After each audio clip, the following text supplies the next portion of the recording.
Louez-le selon l'immensité de sa grandeur. Louez-le avec la sonnerie du corps.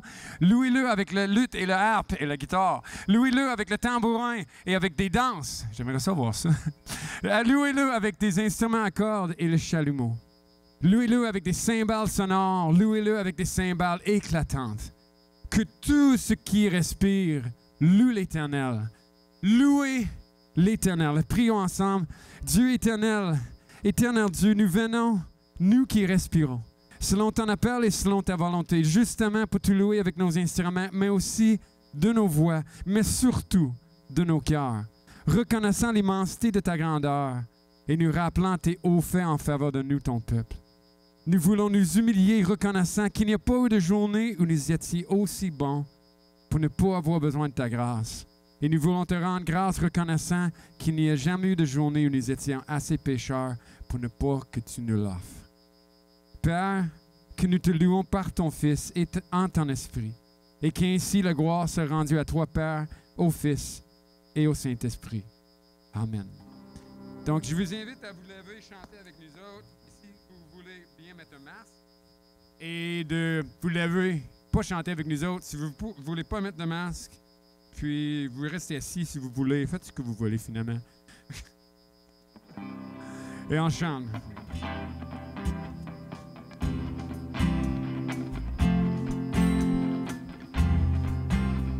L'Éternel est mon berger, de rien je ne manquerai. Oh mon âme, chante mon âme, pas à pas il me conduit. Au bord des eaux calmes, je le suis. Oh mon âme, chante mon âme. Le bonheur et la grâce m'accompagneront devant sa face. Dans sa présence, tellement de joie, tellement de joie. Et tu te trouves auprès de moi. Aucun mal, mon âme, tu ne craindras. Et dans ton temps, je reviendrai, je reviendrai. Et si je traverse encore la vallée de l'ombre de la mort, oh mon âme, chante mon âme. Puisqu'il m'aime le premier, non, rien ne pourra me séparer de son amour, de son amour. Toujours le bonheur et la grâce m'accompagneront devant ta face. Dans sa présence, tellement de joie, tellement de joie. Et tant qu'il se trouve auprès de moi, aucun mal, mon âme, tu ne craindras. Et dans son temps, je reviendrai, je reviendrai. Yahweh, Yahweh, tu déteins sur moi ton soleil. Yahweh, Yahweh, ta lumière chasse les ténèbres. Yahweh, Yahweh, ta parole éclaire mon sentier. Yahweh, Yahweh, Yahweh. De chercher, et dans sa maison j'habiterai. Oh mon âme, chante mon âme, sans cesse jusqu'à son retour.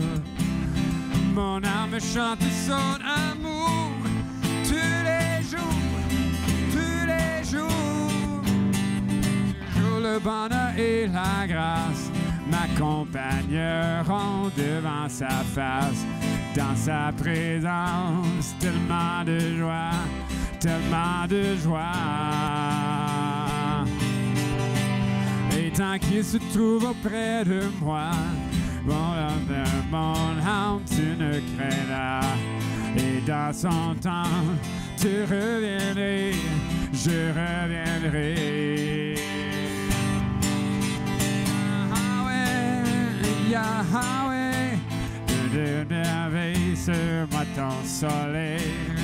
Yahweh, Yahweh, ta lumière chasse au loin les ténèbres. Yahweh, Yahweh, ta parole éclaire mon sentier. Yahweh, Yahweh, Yahweh.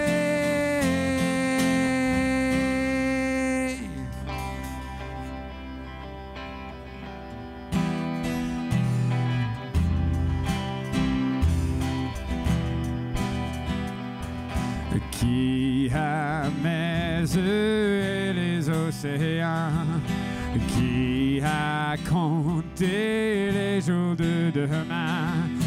Gloire et nation tremblent à ta voix, la création exalte avec joie.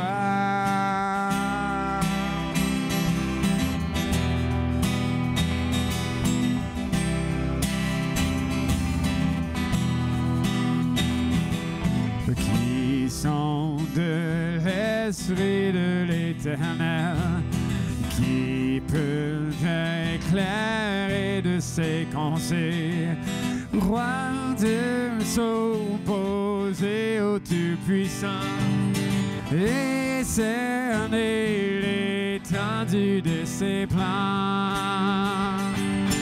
Notre Dieu dans les cieux, prosterné adore. Notre roi, nul n'est son égal, prosterné adore.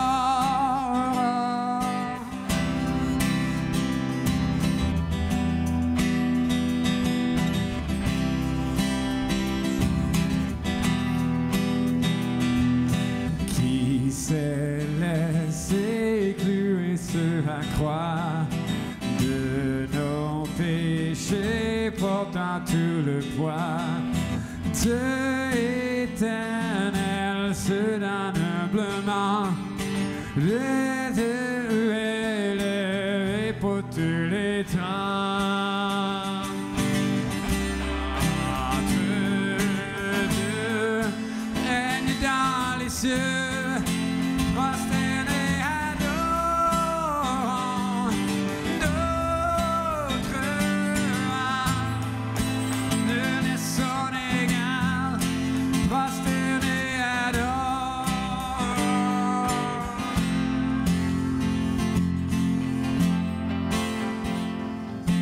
Tu règnes à tout jamais, tu règnes à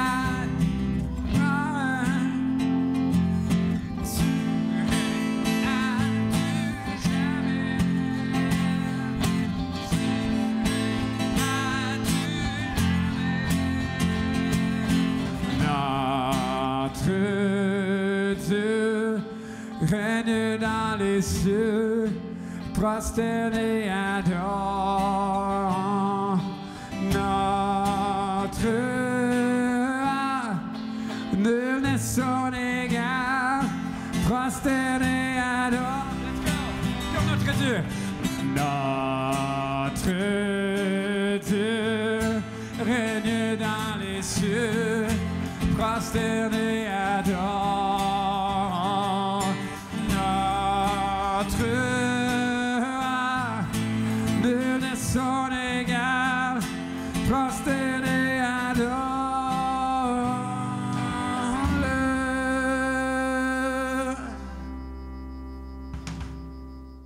Un extrait du texte qui va être regardé ce matin en Marc 9, versets 42 à 50. Et après la prière de confession, pour nous amener dans l'assurance du pardon, on va chanter tous ensemble. Donc, extrait en Marc 9 pour nous préparer. Verset 42. « Mais si quelqu'un devait causer la chute de l'un de ses petits qui croit en moi, il vaudrait bien mieux pour lui qu'on lui attache au cou l'une de ces pierres de meule que font tourner les ânes et que l'on jette dans le lac. Si ta main cause ta chute, coupe-la, car il vaut mieux pour toi entrer dans la vie avec une seule main que de garder les deux mains et d'être jeté en enfer dans le feu qui ne s'éteint jamais.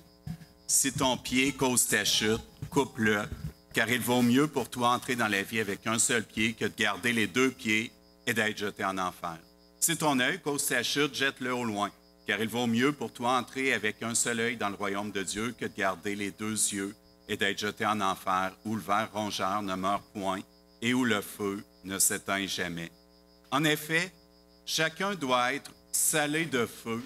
Le sel est utile, mais s'il perd son goût, avec quoi lui rendrez-vous sa saveur? Ayez du sel en vous-même et vivez en paix entre vous. Si vous voulez vous courber pour qu'on prie ensemble.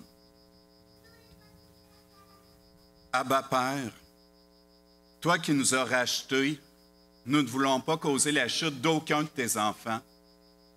Pourtant, nous confessons que nous ne sommes pas toujours conscients de ce qui peut causer la chute de l'un d'eux, que ceux-ci soient déjà parmi nos frères et sœurs ou que ceux-ci le deviendront autant qui est le tien. Parfois, nos yeux, nos mains, nos discussions, nos préoccupations sont trop tournées vers les occupations ou préoccupations de ce monde. Nous n'incitons alors pas nécessairement directement au péché. C'est plus subtil habituellement. En faisant ça, on peut parfois transformer ces occupations en centres.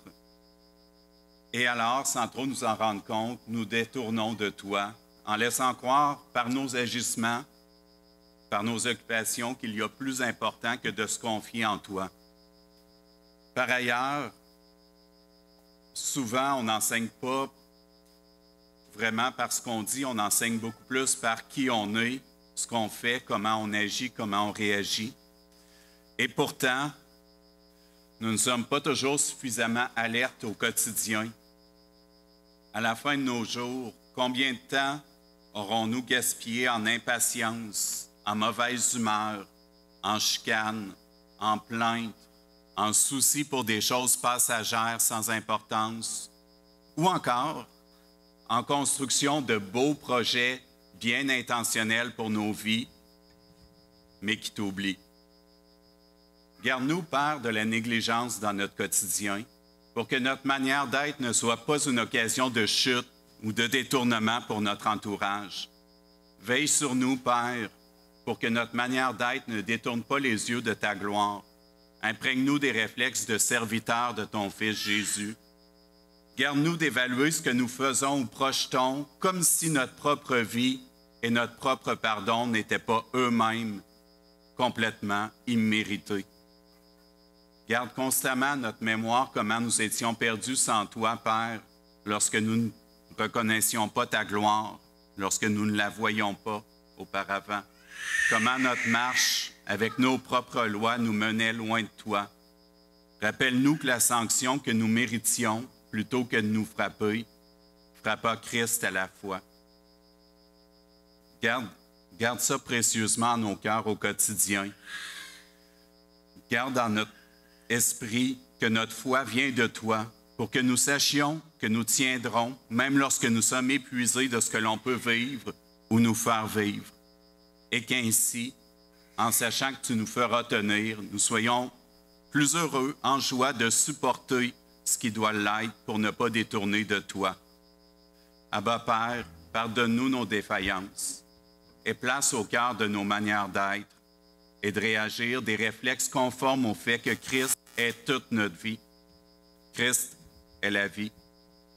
Nous t'en prions, Abba Père, par la grâce manifestée en notre roi serviteur Jésus-Christ, lui qui vit et règne avec toi dans l'unité du Saint-Esprit en un seul Dieu, maintenant et toujours.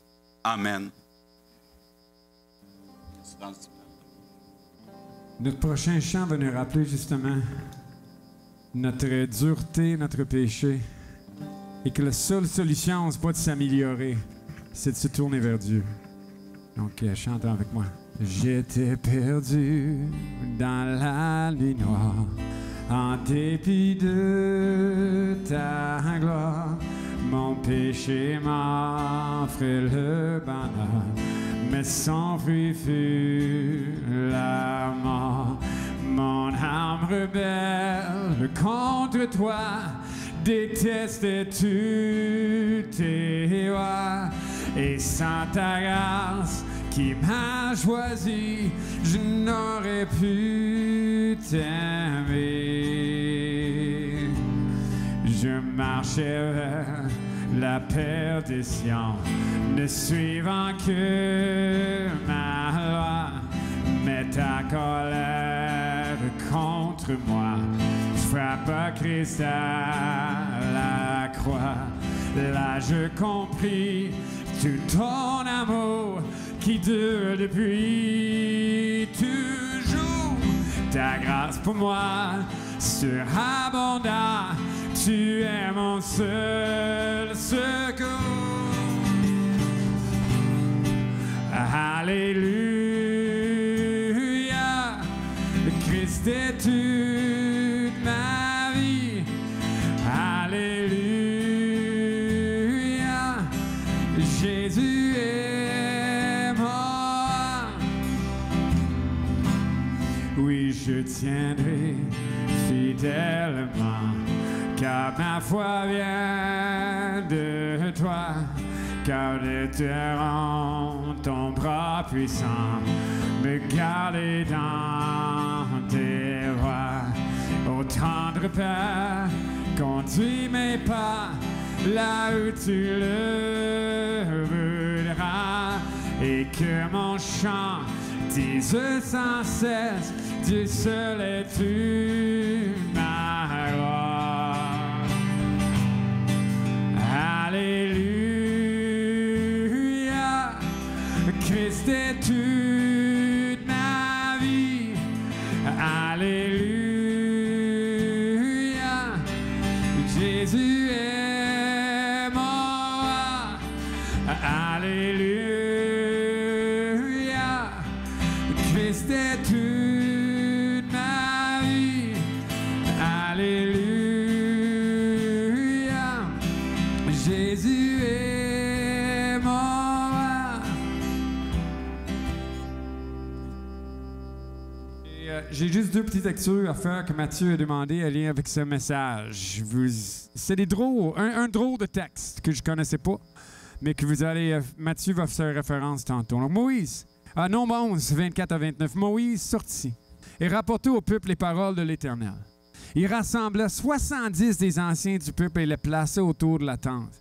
L'Éternel descendit dans la nuée et lui parla. Il prit de l'esprit qui était sur lui et le mit sur les 70 anciens. Et dès que l'esprit reposa sur eux, ils se mirent à prophétiser, mais ils ne continuèrent pas. Deux hommes, l'un nommé Eldad, l'autre Médad, étaient restés dans le camp, et l'esprit reposa sur eux, car il était parmi les inscrits. Cependant, ils n'étaient pas sortis vers la tente, et ils se mirent à prophétiser dans le camp.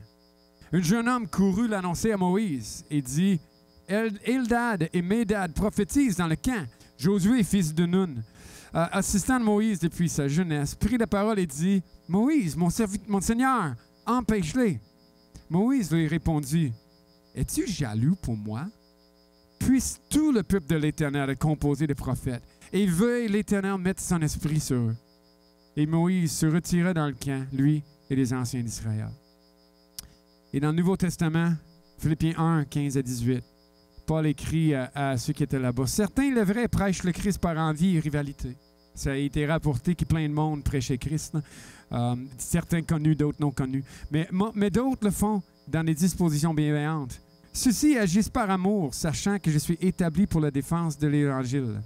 Tandis que ceux-là annoncent le Christ dans un esprit de rivalité. Leurs intentions ne sont pas pures et ils pensent ajouter quelques tribulations à mes chaînes. Qu'importe, de toute manière, que ce soit sous un faux prétexte ou que ce soit en vérité, Christ est annoncé. Je m'en réjouis et je m'en réjouirai encore. Et je trouve intéressant de voir dans les deux textes l'humilité de Moïse, ce grand homme de Dieu, et l'humilité de Paul, de dire: c'est pas grave qu'est-ce qui leur arrive, si ce soit eux, si ce soit d'autres, que le bon travail se fasse. Notre prochain chant, juste avant le message, s'intitule « Humble roi », qui parle justement de cette humilité de Jésus. Et une petite prière qui nous rende comme lui. Même, j'aime beaucoup le refrain dans ces temps de COVID difficiles qui dit « Tu es le Dieu des affligés, l'ami des cœurs brisés. Tu accueilles l'homme épuisé, tu les laves les pieds. » On n'a pas besoin de toute cette grâce-là de la part de l'Éternel, de Jésus, de savoir qu'il est doux avec nous dans tous nos états.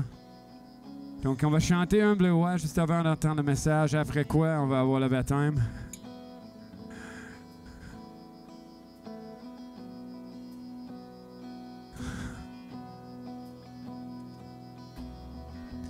Garde-moi à genoux, à tes pieds. Dis-moi combien tu aimes l'humilité.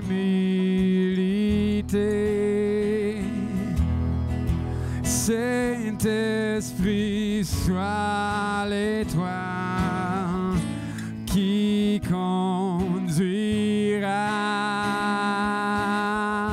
vers l'humble cœur d'amour qui est en toi.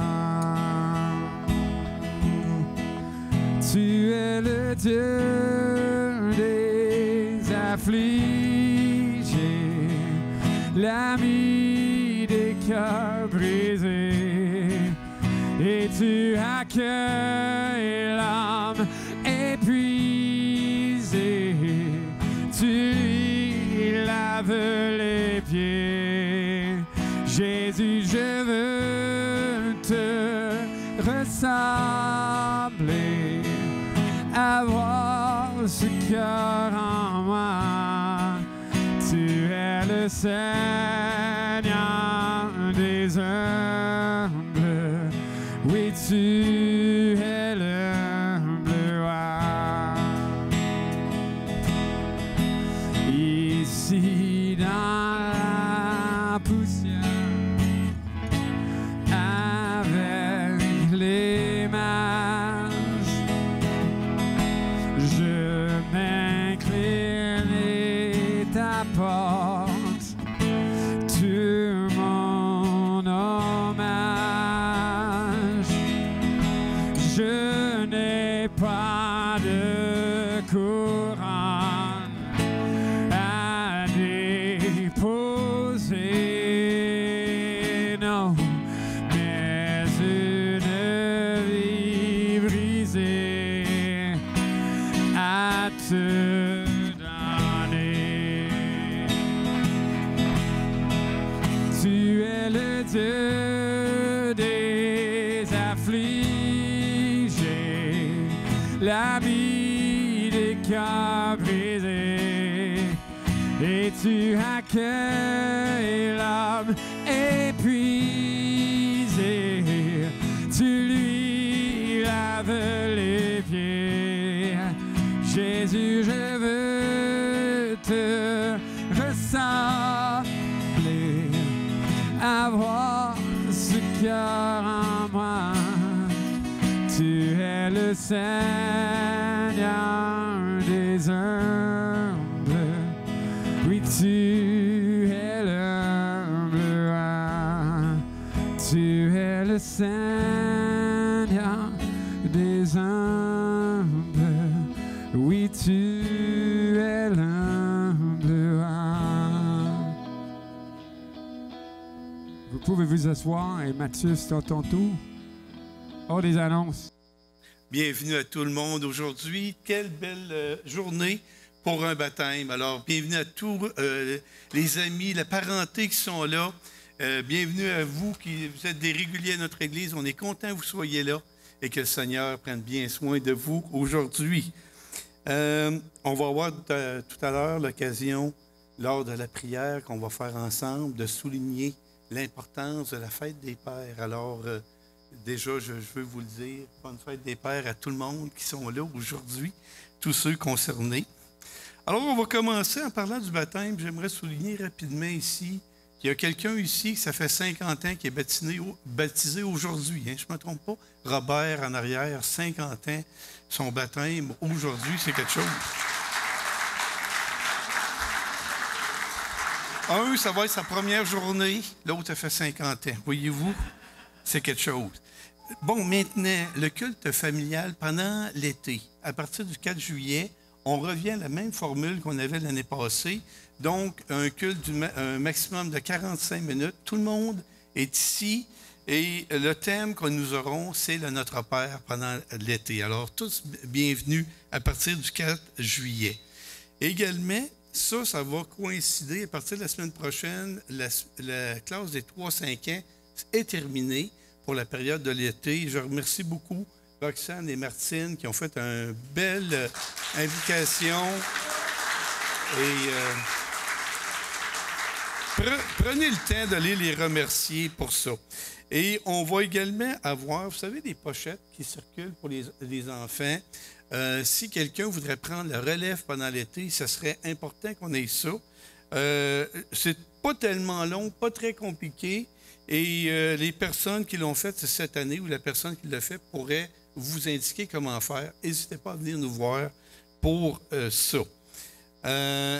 Également, petit côté technique, on a un bâtiment ici et on a des clés. Hein? Donc, on va faire un petit changement. Ça s'adresse surtout à ceux qui exercent des ministères à l'intérieur de l'Église. Pour faciliter la récupération des clés, il va y avoir désormais un dépôt de 10 $ par clé que vous avez.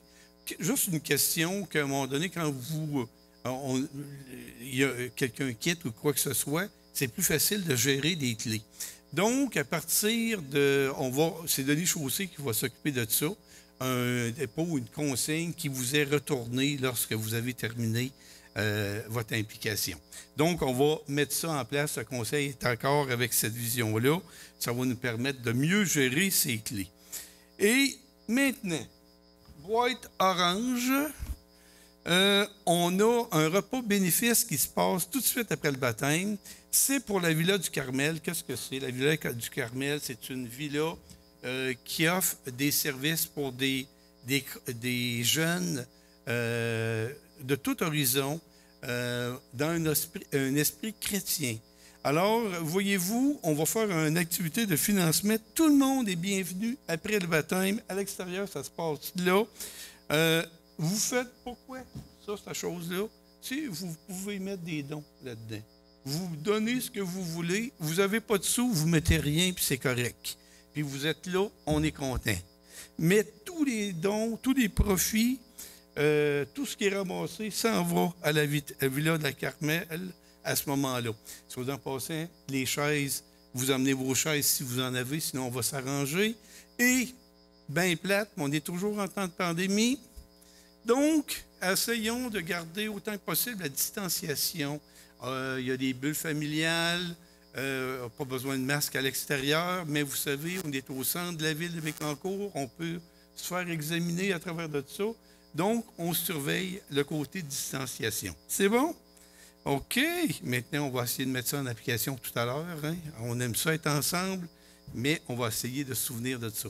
Et j'aimerais terminer par une prière d'action de grâce. Alors, je vous invite, tout le monde, à vous courber, m'accompagner dans ce temps de prière. Seigneur, quelle belle température que nous avons aujourd'hui et nous te remercions plus spécialement encore d'avoir donné dans ton merveilleux plan des papas qui prennent soin des enfants. Et Seigneur, il y en a beaucoup ici aujourd'hui, des papas, des grands-papas, peut-être même des arrière-grands-papas, qui ont eu un impact dans la vie de plusieurs personnes, des gens qui ont grandi. Et selon ta parole, on voit que le rôle du papa est très important. C'est plus que d'être un pourvoyeur, c'est ça, mais c'est beaucoup plus que cela. C'est de consoler, de montrer la voie, de ne pas hériter, d'aimer les enfants.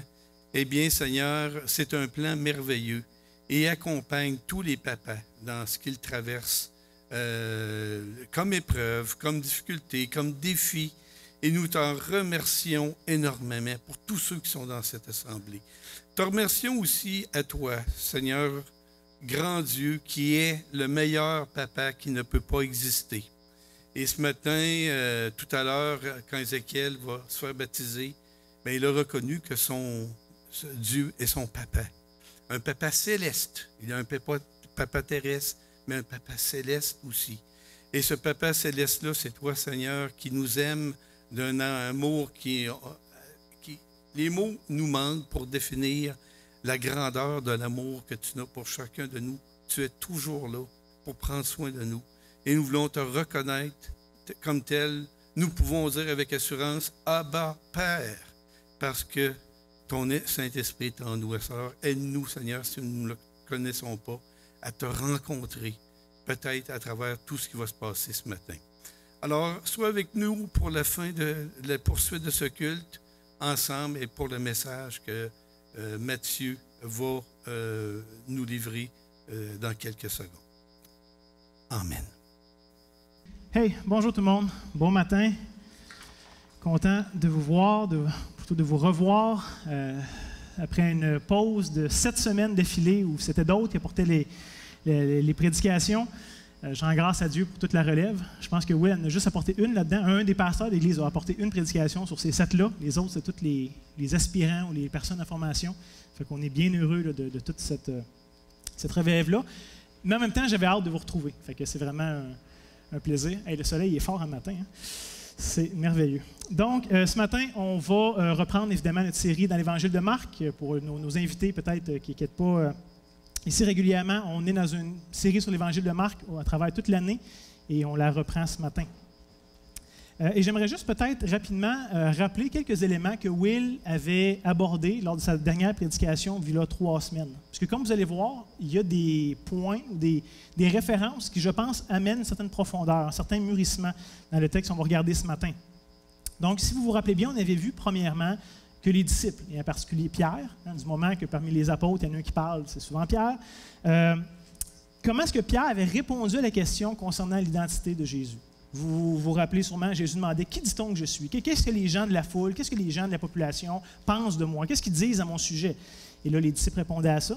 Et Jésus reprend en disant « Mais vous qui me suivez, vous qui me connaissez peut-être plus intimement, qu'est-ce que vous dites à mon sujet? » Et là, Pierre a immédiatement répondu « Tu es le Christ, tu es le Messie, tu es celui qu'on attendait, tu es celui qui était promis. » Et tout de suite après, Jésus va lui dire « Bien, c'est super, Pierre, ce que tu dis là est vrai. Ça ne t'est pas révélé de toi, ce n'est pas de la chair et le sang que te viennent ces informations-là, ça te vient de l'Esprit qui révèle ça à mon sujet. » Et Jésus va dire immédiatement après que le Messie, ce qu'il est réellement, va être ultimement rejeté par le peuple, va être accusé faussement, va souffrir beaucoup, et il va finir mort sur une croix romaine, avec tout le déshonneur, toute la honte que ça amenait. Et bien évidemment, vous savez, ce n'était pas tout à fait le plan que les apôtres avaient envers le Messie. Eux avaient d'autres scénarios. Ils voyaient Jésus avoir une popularité de plus en plus grande. Des milliers de personnes se déplaçaient sur des grandes distances pour venir le voir, l'entendre, être témoins de guérison, recevoir des miracles et des choses comme ça. Et donc, Pierre va publiquement reprendre Jésus suite à cette annonce qu'il fait de lui-même, qu'il va mourir, être rejeté, tout ça. Et c'est comme si Pierre lui disait, franchement, Jésus, tu ne devrais pas être aussi pessimiste, ça marche bien. On s'en va vers un triomphe. Il y a un momentum qui est en train de se bâtir. Ça va bien finir. Ou plutôt, en temps de COVID, ça va bien aller avec un arc-en-ciel. Les disciples étaient très sûrs d'eux-mêmes. Et vous vous rappelez sûrement la réaction, le reproche très dur que Jésus va leur adresser, particulièrement à Pierre. Il va dire, « Arrière de moi, Satan, tu ne conçois pas les choses de Dieu. Tu n'as que des pensées humaines. Tes attentes, ta compréhension, Pierre, est limitée. Tu ne sais pas de quoi tu parles et tu es dans le champ. » Donc, gardez ça en tête ce matin, parce qu'on va voir que la réponse très dure que Jésus a donnée à Pierre a probablement une influence assez forte sur les disciples pour la suite des choses. Je vous rappelle que tout de suite après, Will nous a présenté aussi l'épisode de la transfiguration sur la montagne. Parce que comme Pierre l'a déclaré, Jésus est vraiment le Messie. Il est vraiment le Fils de Dieu. Donc, du haut de la montagne, ceux qui étaient présents, ceux qui étaient témoins à cet événement, ont entendu la voix audible de Dieu déclarer « Celui-ci est mon Fils bien-aimé. Écoutez-le. » Donc, c'est une démonstration quand même assez impressionnante. Non seulement est-ce que Pierre a une bonne vision, une bonne compréhension de qui est Jésus, révélé par le Saint-Esprit, mais Dieu lui-même rend témoignage à son Fils. Tu peux difficilement battre ça en termes de confirmation. Et lorsque les disciples vont redescendre la montagne, vous vous rappelez, comme à l'habitude, il va y avoir une foule nombreuse. Marc, là, c'est un refrain presque, c'est quasiment un running gag de Marc que Jésus n'est jamais capable d'être seul. Il y a toujours des gens non-stop qui courent après, qui essaient de le voir, qui essaient de l'entendre, de le toucher, de recevoir des miracles. Fait qu'évidemment, quand Jésus descend de la montagne, il y a déjà des centaines, peut-être des milliers de personnes qui étaient là pour le voir. Et si vous vous rappelez bien, dans cette foule, il y avait un homme en particulier, un père qui venait pour que son fils soit délivré d'un démon qu'il possédait depuis sa naissance. Et il disait, là, des fois, le démon l'envoie dans le feu, des fois, il l'envoie dans l'eau. Il essaie de faire périr mon enfant par toutes sortes de moyens. Si tu peux faire quelque chose, Jésus, fais-le. Et malgré que les disciples de Jésus avaient reçu déjà l'autorité sur les démons, ils en ont déjà chassé par l'autorité de Christ. Mais à ce cas-ci bien précis, ils n'avaient pas réussi à chasser le démon. Et rappelez-vous aussi de ce détail-là. C'est important, je pense, on va y revenir tantôt.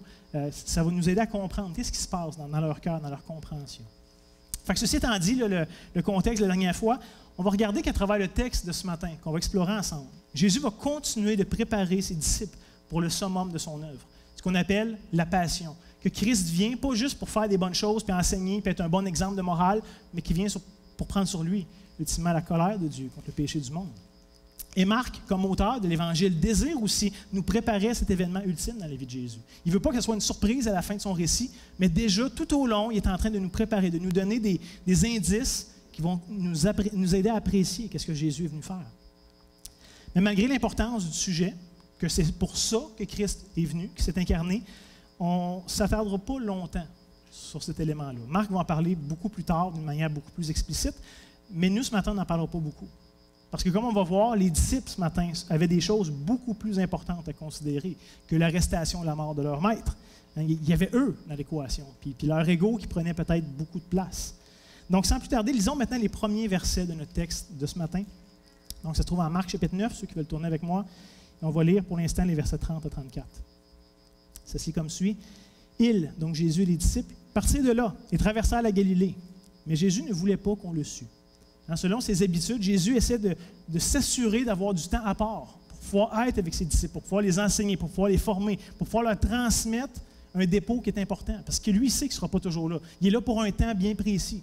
Et plus que les jours avancent, plus que ce temps-là se raccourcit. Et donc, il veut essayer de trouver le plus possible du temps à part, malgré la foule et toute la pression qu'il y a pour pouvoir les enseigner. Verset 31. « Car il enseignait ses disciples, et il leur dit, « Le Fils de l'homme sera livré entre les mains des hommes. Ils le feront mourir.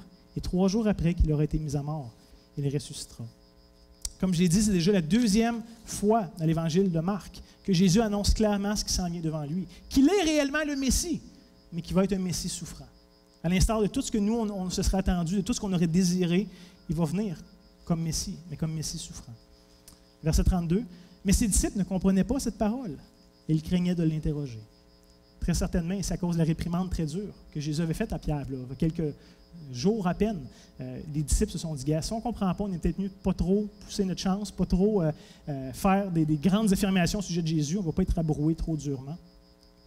Verset 33, ils arrivèrent à Capernaum, et lorsqu'il fut dans la maison, premièrement la maison de Pierre, on sait qu'il y avait une maison à Capernaum, Jésus leur demanda, de quoi discutiez-vous en chemin? Et là, le texte ne nous dit pas, mais on pourrait quasiment entendre des bruits de criquets en arrière. Il y a un silence, il y a un malaise, il y a un inconfort des disciples. Ils gardèrent le silence, car en chemin, ils avaient discuté entre eux pour savoir qui était le plus grand. Dans leur compréhension, dans leur idée, ça allait vers une réussite totale. Jésus va devenir le roi du monde, c'est le Messie promis, il va nous débarrasser des Romains, on va devenir des grandes personnes puisqu'on est ses disciples. Et donc, ça s'astine. Qui va être le premier ministre dans le royaume de Jésus? Qui va être le ministre de la Justice, le ministre des Affaires étrangères? Qui va avoir les postes importants? Et c'est quand même pathétique quand on y pense. Les disciples ne font aucun cas de ce que Jésus vient juste de dire. Ils sont beaucoup plus intéressés par leur avancement personnel que par le sort du Fils de Dieu, le Messie promis. Par contre, et ça c'est le danger toujours, faisons bien attention de ne pas lancer des roches trop rapidement. C'est facile quand on n'est pas dans la situation, quand on est de loin, de juger puis de pointer du doigt. Faisons bien attention, parce qu'à bien des égards, on a cette même folie qui habite nos cœurs. Ce n'était pas limité aux disciples. Hein. Mais comme un bon pédagogue, ici, Christ va prendre cette opportunité pour enseigner, pour confronter les 12 sur l'attitude que ses disciples devraient avoir en rapport avec ce sujet-là. On lit ça au verset 35 à 37. Alors, il, Jésus, s'assit, appela les 12 et leur dit, « Si quelqu'un veut être le premier, hein, les gars, vous voulez être les premiers, ça vous intéresse d'avoir les premières places? Écoutez bien, si vous voulez être les premiers, si quelqu'un veut être le premier, sera le dernier de tous et le serviteur de tous. » Ça, les disciples n'avaient pas vu venir sur ce bout-là. Verset 36, il prit un petit enfant, le plaça au milieu d'eux, et l'ayant pris dans ses bras, il leur dit, « Quiconque reçoit en mon nom un de ces petits-enfants me reçoit moi-même. Et quiconque me reçoit non pas moi, mais celui qui m'a envoyé. » Remarquez ici que la première chose que Jésus veut faire, la première chose qu'il veut enseigner à ses disciples, c'est de rétablir, de redéfinir une vraie compréhension de la grandeur, de ce qu'est réellement la grandeur devant Dieu. Parce que dans le royaume de Dieu, les règles sont inversées. Et ça, Jésus le rend très clair. Ça ne marchera pas selon nos règles charnelles, mondaines, habituelles. Ça va être autre chose. Ça ne marchera pas comme notre chair le voudrait naturellement. Hein, ici-bas, nous, on est grand comment? C'est quoi les critères pour être un grand dans ce monde? C'est lorsqu'on s'élève au-dessus des autres. Peu importe le moyen, que ce soit par notre pouvoir, par notre influence, notre renommée, notre argent, notre travail, notre statut social, par nos capacités, par quoi que ce soit d'autre. Il y a quelque chose qui va nous distinguer, qui va nous permettre d'être meilleurs, d'être plus grands, d'être plus capables que quelqu'un d'autre. Et vous savez, malheureusement, on est excellent pour trouver une manière de s'élever au détriment des autres. Tous les prétextes sont bons.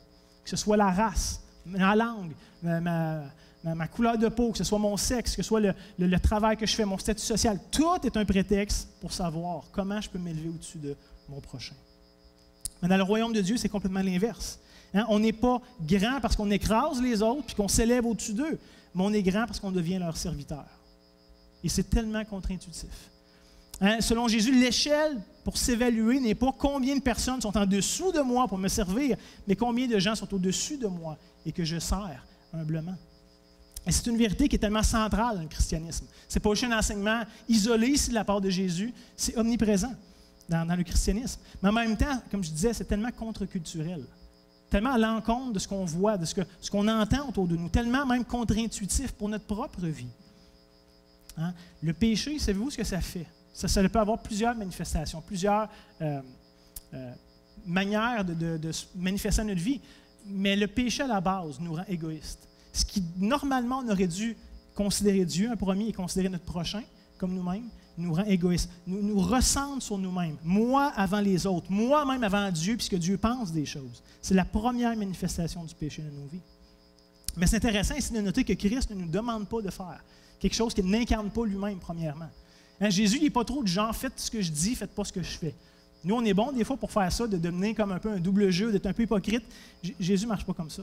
Christ est le serviteur, par excellence.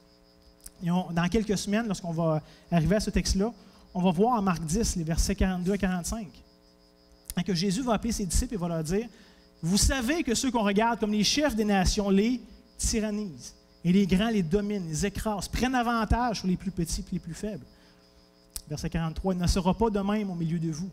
Mais quiconque veut être grand parmi vous, qu'il soit votre serviteur. Et quiconque veut être le premier parmi vous, qu'il soit l'esclave de tous. Car, et là ici Jésus se donne lui-même comme exemple, car le Fils de l'homme est venu, non pour être servi, malgré qu'il aurait pu. Il était Dieu, c'était le Créateur. Il aurait mérité notre service le plus complet. Le Fils de l'homme est venu, non pour être servi, mais pour servir et donner sa vie comme la rançon de plusieurs. Ça ici, c'est le cœur de Christ. On aurait pu tourner dans Philippiens 2, lorsque Paul dit « Considérez Jésus, qui n'a pas cherché une proie à arracher d'être égal à Dieu. » Parce qu'il était Dieu, il aurait pu dire « Regarde, moi j'ai la même divinité que vous, là, le reste de la Trinité. Il n'y a pas d'histoire que je m'en aille, puis que je m'incarne, puis que je m'humilie, puis qui s'arrange. » Non, il n'a pas regardé comme une proie arrachée. Il est venu comme un simple homme, comme un serviteur, Paul va dire, pour prendre la mort de la croix. Ça ici, c'est le cœur de Christ. Ça, c'est le modèle par excellence. Et juste pour s'assurer que ses disciples comprennent bien son enseignement, Jésus va faire une leçon d'objet. Parce que c'est tellement contre-intuitif qu'on aurait pu tordre ça ou changer le sens puis le comprendre autrement. Hein, Jésus veut s'assurer qu'on ne prenne pas ce qu'il vient de dire pour en faire une belle petite leçon de morale poétique. De dire « Ah, wow, le serviteur de tous, c'est tellement beau, c'est tellement profond, Jésus, ce que tu dis. » Jésus dit « Non, c'est pas juste cute, c'est littéral, c'est ça que je m'attends de vous. » Et pour faire sa leçon d'objet, il va prendre un petit enfant dans ses bras. Et il va dire que celui qui est grand aux yeux de Dieu, c'est celui qui est prêt à accueillir et à considérer un simple enfant, quelqu'un de bien ordinaire. Et juste pour bien comprendre l'image que Jésus utilise ici, il faut réaliser que dans la culture juive du 1er siècle, un enfant avait très peu de place ou très peu de valeur dans la société. Nous, aujourd'hui, on a des enfants rois qui peuvent faire ce qu'ils veulent, on n'est jamais capable de leur dire non, c'est tellement cute, un enfant c'est tellement beau, il faut tout leur donner. La culture juive était vraiment à l'opposé de ça. Un enfant, il n'y avait pas de place tant que ça dans la société. Donc, comprenez-vous ici à quel point est-ce que le contraste est grand entre l'aspiration que les disciples avaient pour eux-mêmes et l'affirmation que Jésus vient de faire. La réalité, c'est que d'accueillir, de considérer un enfant, c'est complètement insignifiant sur l'échelle de la grandeur et de la gloire. Accueillir un enfant ne me fera pas monter les échelons. Ça n'ajoute rien. À la limite, c'est quasiment un poids. C'est comme si aujourd'hui, vous me disiez, hey, j'aimerais ça, Mathieu, progresser, avoir une carrière épanouie, puis vraiment être reconnu, puis pouvoir là, croître dans ma carrière professionnelle. Qu'est-ce que tu penses que je devrais faire? Et que je vous dis, hey, c'est un super bon plan. Pour arriver à ça, là, prends soin d'une personne âgée, malade, pauvre, qui a plein de besoins, puis qui va te demander beaucoup, beaucoup de temps. Et là, vous me regarderiez en disant, mais comment est-ce que prendre soin d'une personne âgée, malade, pauvre, qui a plein de besoins, qui va me demander plein de temps, comment est-ce que ça va m'aider avec mon ambition professionnelle? Comment est-ce que ça va m'aider à grimper les échelons de la société? Au mieux, ça va être un poids. Ça va être un boulet pour moi. Et au pire, ça va me faire échouer. Je ne serai pas capable de mettre le temps que je voudrais pour devenir une grande personne. Et c'est exactement ça ici, l'image choc que Jésus voulait produire dans nos vies. Comme disciples, on ne devrait pas chercher à utiliser les autres afin de se propulser, puis de s'émanciper, puis de se promouvoir. Mais au contraire, l'appel de Christ, c'est quoi? Apprenez à mourir à vous-même, à vos ambitions charnelles, pour incarner le cœur de Dieu. Parce que Dieu, lui, aime les enfants. Dieu, lui, aime les gens insignifiants, les veuves, les opprimés, ceux qui sont à part, les esclaves, ceux qui sont misérables. Dieu a un cœur pour ces gens-là. Et c'est fort ce que Jésus est en train d'enseigner ici. Et quelque part, je ne sais pas, je ne connais pas vos cœurs, mais j'espère que ça vous bouscule. Que ça vient dire, voyons, Jésus, c'est un peu intense ce que tu dis là, se faire le serviteur de tous. De quelques-uns peut-être. J'ai une famille que j'aime bien prendre soin, j'ai des amis, de tous, de lui qui me gosse, de lui qui... C'est un peu lourd, Jésus, là, ce que tu demandes ici. Et non seulement est-ce que ce n'est pas une manière de vivre qui est très à la mode, mais je dirais même que c'est encore beaucoup pire que ça. C'est une manière de vivre qui est complètement méprisée, complètement rejetée par notre société. Il n'y a pas de place pour ça. Il n'y a pas de place pour les faibles, il n'y a pas de place pour rien. Ça me ralentit, ça me pèse, moi. Mais comme disciple de Christ, par contre, on est appelé à se remettre en question sur cet aspect-là de nos vies, sur nos propres ambitions, sur qui est-ce qu'on va écouter, qui est-ce qu'on va suivre, qui est-ce qui va prendre le contrôle, qui va orienter nos vies. Est-ce que ça va être nous? Dans toute notre sagesse, ça va-tu être notre chair, notre culture, nos préférences? Ou est-ce que ça va être les Écritures? Est-ce qu'on va être renouvelé dans notre intelligence par rapport à ce que Dieu dit des choses, pas par rapport à ce que j'aimerais que ce soit? Hein?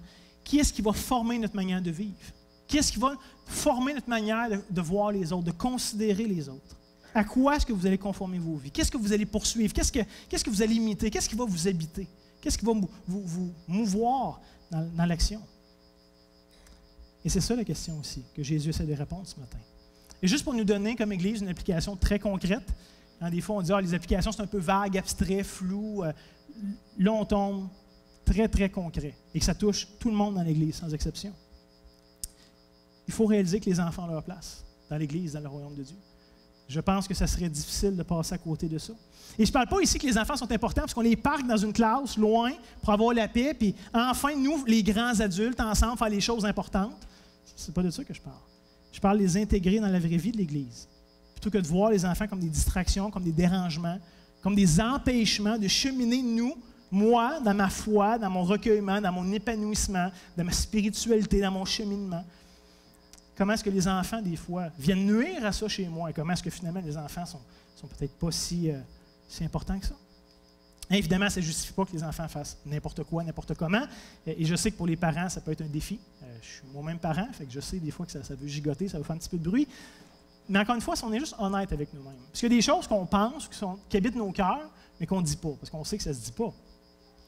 Mais si on est honnête avec nous-mêmes, les enfants sont souvent les grands oubliés. Les grands négligés, les grands méprisés des fois dans les églises. Pourquoi? Parce qu'ils dérangent, ils prennent la place. Ils ne sont pas toujours capables de comprendre puis d'apprécier qu'est-ce qui se passe, puis de pouvoir participer adéquatement, etc., à tout ce qui se passe durant le culte. Et on n'oserait probablement jamais le dire. Mais si, d'une manière ou d'une autre, les enfants pouvaient comme disparaître le dimanche à 10h, puis réapparaître le dimanche midi, je ne suis pas sûr qu'il y aurait beaucoup de plaintes.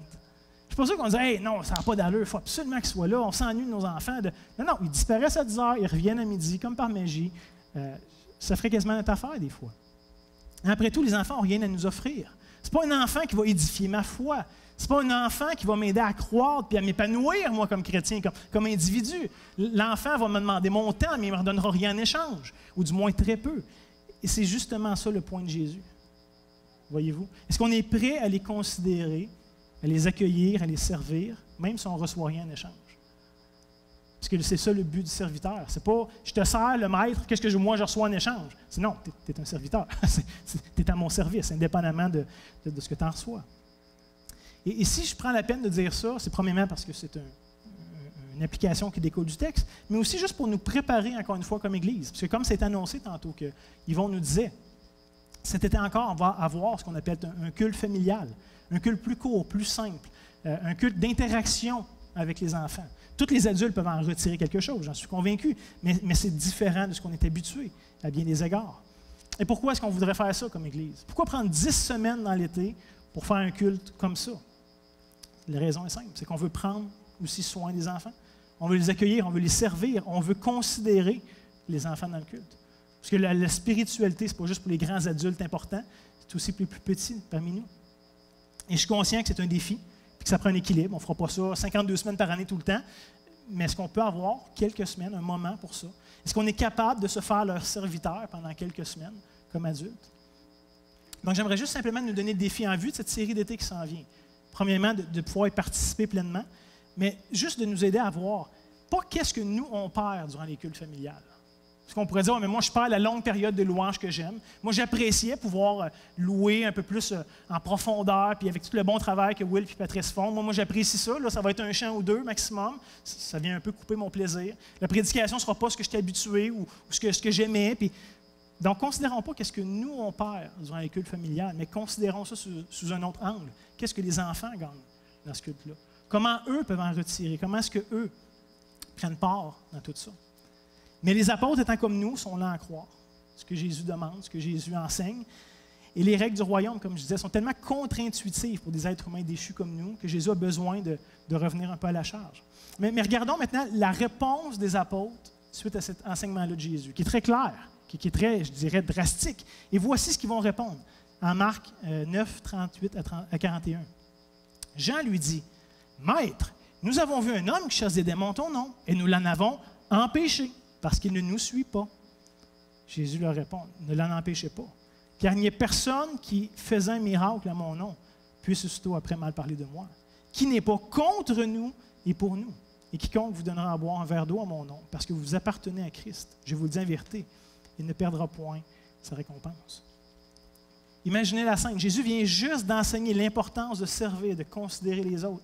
Et les apôtres, la meilleure chose qu'ils trouvent à dire, c'est ça.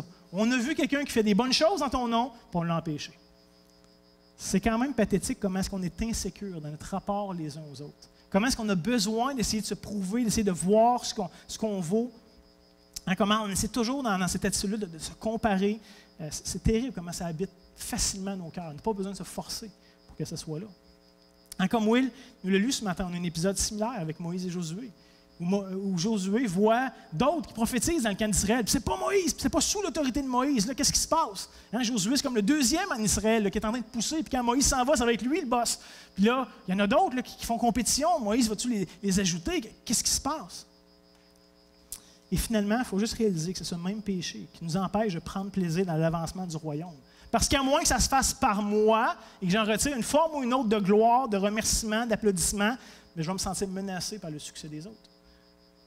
Si ce n'est pas moi qui est au centre de ça, ça ne marche pas. Il faut que j'en retire quelque chose. Sinon, je ne serais pas capable de prendre plaisir dans ce que Dieu fait. Et la question qu'on pourrait se poser est simple. Est-ce que les apôtres sont jaloux pour la réputation de Jésus? Est-ce qu'ils essaient de protéger Jésus en faisant ça? Ou est-ce que ce n'est pas plutôt leur propre réputation qu'ils essaient de protéger?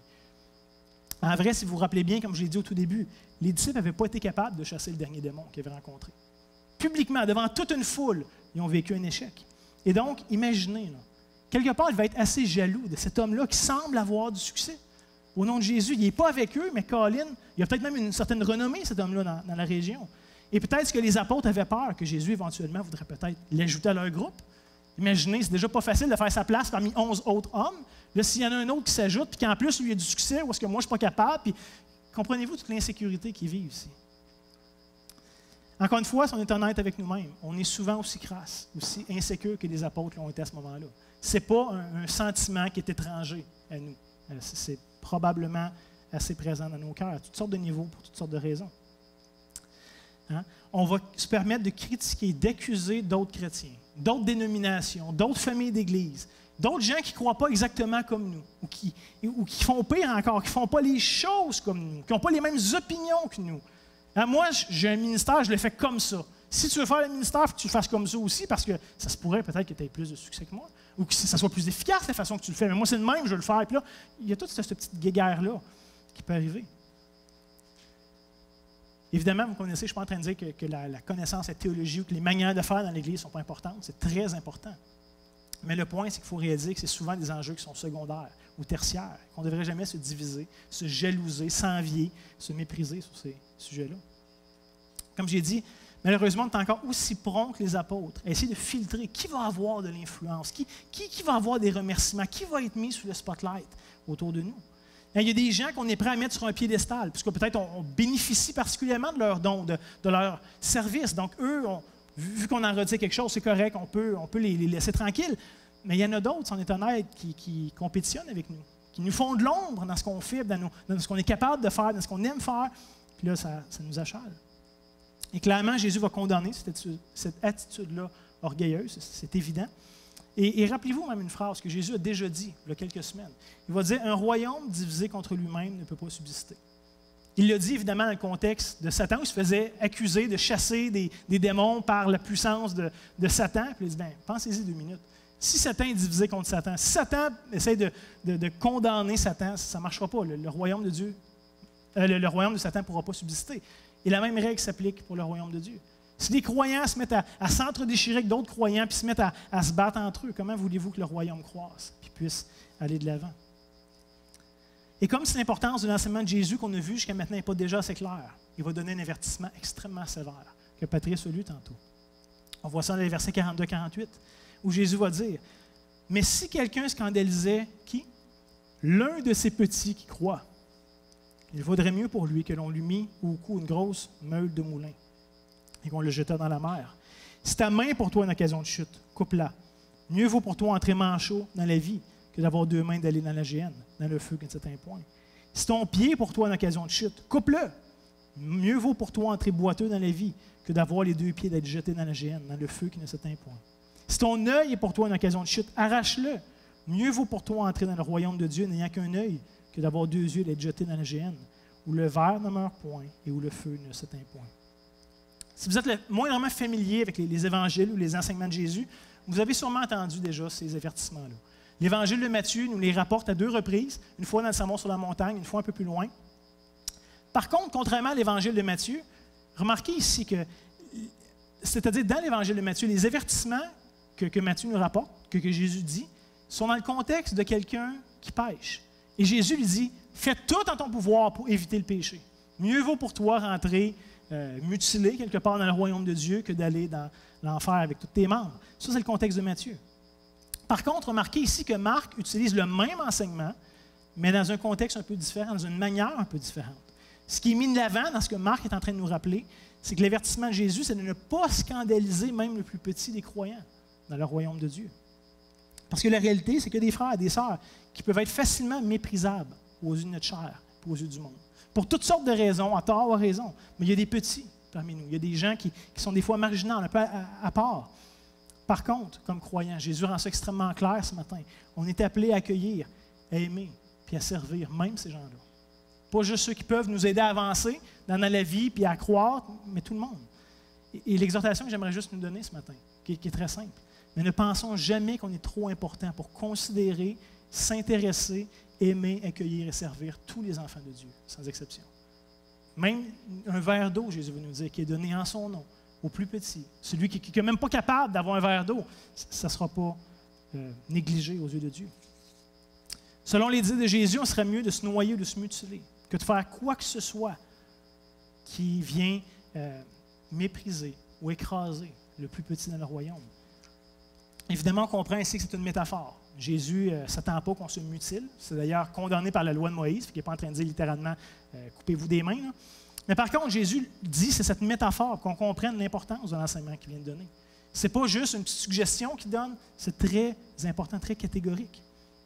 Alors, mes frères, mes sœurs, sommes-nous sérieux par rapport à l'orgueil qui habite si facilement nos cœurs?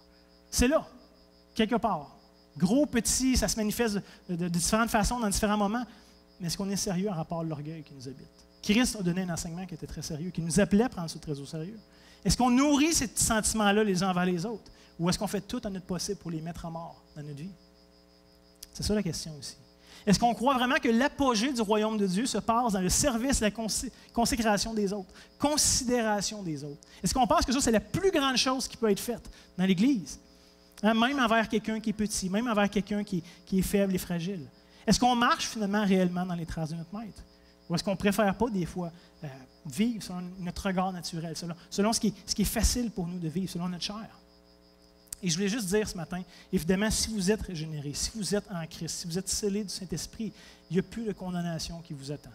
Jésus donne des avertissements très sévères, avec des jugements très sévères. Ceux qui sont en Christ n'ont pas ce poids-là qui pèse sur leur tête, puisque Christ a pris la colère, il a pris le châtiment une fois pour toutes. Ça ne nous est pas réservé. Mais c'est quand même frappant de réaliser que ce petit péché d'orgueil dans nos vies, secret, qui nous habite si facilement, nous méritait quand même l'enfer. Juste ça, on ne parle pas là, de viol, de meurtre, des grosses choses à nos yeux. Ce petit péché, ce sentiment secret de nos cœurs, nous méritait d'être séparés de Dieu pour l'éternité. Et la réalité, c'est que si on est croyant, on était gracieusement sauvés des conséquences de notre péché. Donc, de grâce, ne continuons pas à les commettre, comme si ça n'avait pas d'importance, comme si ce n'était pas grave. Réalisons le poids que ça avait de vivre comme ça. Et faisons tout en notre pouvoir pour le faire mourir dans nos vies. Et vous savez, ce qui rend ça tellement pernicieux, tellement difficile, c'est que c'est secret. Rarement est-ce que l'orgueil va être quelque chose de visible à l'extérieur, à moins d'être très grossier puis de le manifester dans des paroles ou dans des actions. En général, c'est dans nos cœurs. On sait que c'est là. On ne sait pas toujours quoi faire, comment le gérer, mais c'est ça qui fait que c'est pernicieux, c'est que personne ne le voit à l'extérieur. Donc ce matin, c'est un appel, une exhortation à veiller même sur nos désirs secrets, même nos dispositions intérieures, de veiller là-dessus les uns vers les autres, de la manière que je vais voir, que je vais considérer, que je vais agir. Donc, de ne pas laisser l'orgueil diriger notre manière de voir, de traiter, de servir, d'accueillir notre prochain. Et Jésus termine son enseignement au verset 49 à 51 en nous disant « Car tout homme sera salé de feu. Le sel est une bonne chose, mais si le sel devient sans saveur, avec quoi l'assaisonnerez-vous? Ayez du sel en vous-même et soyez en paix les uns avec les autres. » Il me reste très, très peu de temps pour toucher ces versets-là, même. On a dépassé un petit peu, je vais faire très vite. Mais laissez-moi simplement vous dire que Jésus est en train d'enseigner à ses disciples que le sel a certaines caractéristiques, certaines propriétés particulières. Et comme vous le savez, si on change certaines de ces caractéristiques-là du sel, si on en ôte, si on en ajoute, on peut avoir quelque chose de très bon, mais ce n'est plus du sel qu'on a. Right? Le sel est défini par certaines caractéristiques, certaines propriétés qu'il a. Donc, un peu de la même manière, Jésus est en train de dire aux 12 que ceux qui veulent le suivre et qui désirent être ses disciples doivent avoir certaines caractéristiques, certaines propriétés particulières. Et David Garland, qui est un commentateur, résume bien cette idée lorsqu'il dit « Une personne peut avoir l'apparence externe d'un disciple sans en avoir les propriétés internes. » Que finalement, un minéral, un bloc qui apparemment pourrait avoir l'air d'être un bloc de sel à l'extérieur, pourrait être autre chose que du sel, même si c'est à ça qu'il ressemble. Hein, peut-être d'une manière plus concrète pour nous, si je mettais sur la table un tas de sel et un tas de sucre, la différence n'est pas toujours évidente à faire à première vue. Et si vous vous trompez à vos recettes entre le sel et le sucre, je vous garantis que ce n'est pas les mêmes résultats que vous allez avoir. Même si à l'extérieur, ça paraissait être la même chose, les caractéristiques, les propriétés n'étaient pas les mêmes. Donc finalement, l'exhortation aussi de Christ, c'est que chacun d'entre nous puisse imiter les caractéristiques de notre Maître. Il nous dit c'est quoi? Il y en a deux. Soyez en paix les uns avec les autres et ayez la capacité de vous servir mutuellement, dans l'humilité, dans l'amour. Hein, même le plus petit parmi vous, même celui qui est le moins serviable, le moins intéressant à servir. Pour conclure, j'aimerais juste nous encourager à se poser la question suivante. Et faites-le honnêtement dans le secret de votre cœur. Mais est-ce que je suis capable de me réjouir du succès des autres? Ça, là, c'est une balise là, qui devrait nous aider à voir où est-ce qu'on en est avec ça. Est-ce que je suis capable de me réjouir du succès des autres? Du succès des autres dans l'Église et même du succès des autres églises de la région. Est-ce que je suis capable de prier, Seigneur, utilise mon frère et ma soeur puissamment pour l'avancement de ton royaume? Est-ce que je suis capable de prier ça sincèrement? Ou c'est plutôt, Seigneur, utilise-moi. Moi, je suis là, Seigneur, moi, je suis disponible. Moi, je veux faire les grandes choses. Moi, je veux être vu. Moi, je veux être remercié. Moi, je veux être sur le spotlight. Je suis prêt à dire non, Seigneur, je veux encourager mon frère et ma soeur. Si tu l'utilises avec puissance, je vais m'en réjouir. Ce n'est pas à propos de moi, c'est à propos de toi. Rappelons-nous que l'Évangile n'a rien à voir avec nous, puis notre petite gloire personnelle, notre petite reconnaissance égocentrique. L'Évangile a rapport avec Christ, pour la gloire de Dieu. Ce n'est pas juste périphérique, c'est le début, c'est la fin de toute chose, et tout ce qu'il y a entre les deux. Donc, mes frères, mes sœurs, reconnaissons nos convoitises, évaluons notre cœur humblement. Reconnaissons les désirs malsains qui sont là et confessons-les. Confessons nos mauvaises dispositions qui sont tellement faciles à avoir. Et surtout, réjouissons-nous de la manière par laquelle Christ utilise tous les membres de son corps pour l'avancement de son royaume, pour bénir, pour édifier, pour avancer son œuvre. Dieu utilise une multitude de gens, d'une multitude de manières, et c'est bon. Dans le royaume de Dieu, il n'y a pas de place pour la rivalité, pour la jalousie, pour l'orgueil. C'est pas ça les fruits de l'esprit. Ça ne vient pas de Dieu, ça. Ça vient d'ailleurs, c'est pas de Dieu, c'est de nous. Donc, le Seigneur, frères et sœurs, nous donne la force et la grâce de vivre dignement, à la hauteur de l'appel qu'il nous demande, qu'on puisse porter ses caractéristiques, ses propriétés dans nos vies, d'une manière saine dans les relations qu'on entretient, empreinte d'humilité, empreinte d'amour, empreinte de service. Demandons-lui ensemble. Seigneur Dieu, merci pour ta parole qui nous ramène sur le droit chemin, qui nous évite de s'égarer dans nos fabulations, dans nos désirs mauvais. Seigneur, aide-nous. On reconnaît que notre besoin est grand, que ce n'est pas naturel pour nous de servir, de s'humilier, d'aimer notre prochain inconditionnellement, Seigneur. On est encore orgueilleux, on est encore jaloux, on est encore égoïste. Puis souvent, on vit pour nous-mêmes, puis on désire être mis de l'avant, on désire être remercié, on désire avoir une gloire pour nous-mêmes, Seigneur, qui fait compétition avec ta gloire à toi. Continue de nous transformer à l'image de Christ et que ton esprit continue de faire cette bonne œuvre dans chacune de nos vies. On te le demande pour ta gloire et pour notre bien. Amen.